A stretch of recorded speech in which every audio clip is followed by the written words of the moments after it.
ఈరోజు బంద్ను ప్రకటించారు కదా, మిమ్మల్ని అరెస్ట్ చేయడం వల్ల మిమ్మల్ని అరెస్ట్ చేశారు, శ్యామ్ గారిని అరెస్ట్ చేశారు. మరి బంద్ పరిస్థితి ఏంటి?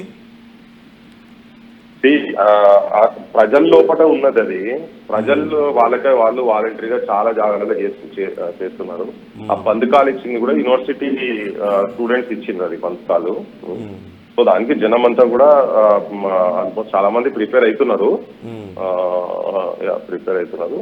లెటర్స్ ఇక్కడ టైం ఉంది కదా, ఇప్పుడే కదా ఇక స్టార్ట్ అయింది. అంటే కానీ కాకపోతే ఏంటంటే ఈ అరెస్టులు ఇదంతా ఈ ప్రజాప్రభుత్వం అని చెప్పని వీళ్ళు జనానికి బురిడి కొట్టి జనానికి అబద్ధాల మాటలు చెప్పి వీళ్ళ పైశాచిక పాలన ఏందో మాకు అర్థమైతలేదు. రాత్రి పూట 12:30కు 1ంటికి ఇంట్లో ఆడవాళ్ళు టైంలో వచ్చి ఏంది ఇది, ఏం ప్రజాస్వామ్యం ఇది, వీళ్ళు తీసుకొచ్చి ఇట్లా తీసుకొచ్చి ఆయన రేవంత్ రెడ్డిని అరెస్ట్ చేసినప్పుడు ఆయన కూడా గట్టిన రాత్రిపూట వస్తే రాత్రిపూట ఎట్లెట్లు వస్తారు, ఆయనకు వారెంట్ పట్టుకొని పోయినారు. మరి వారెంట్ పట్టుకొని పోయినప్పుడు ఆయన తిరగబడ్డారు ఆయన ఇంటికి పోయి అరెస్ట్ చేసినప్పుడు.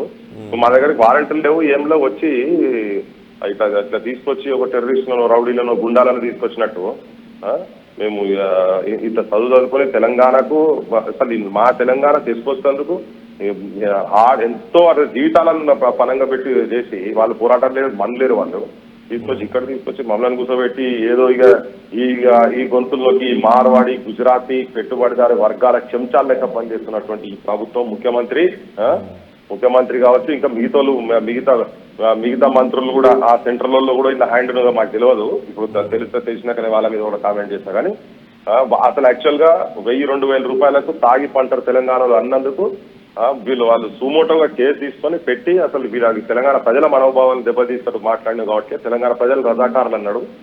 ఇటువంటి మాటలను ఒక మెజారిటీ సెక్షన్ పీపుల్ ను వాళ్ళు ఉంచితే మీరు అన్నం తింటున్నారు అని చెప్పి మాట్లాడినటువంటి వాళ్ళని తీసుకొచ్చి బొక్కలేయాలి, వాళ్ళని తీసుకొచ్చి లోపడేయాలి. కానీ వాళ్ళ సైడ్ వత్తాసు పలుకుడు ఎక్కడదండి?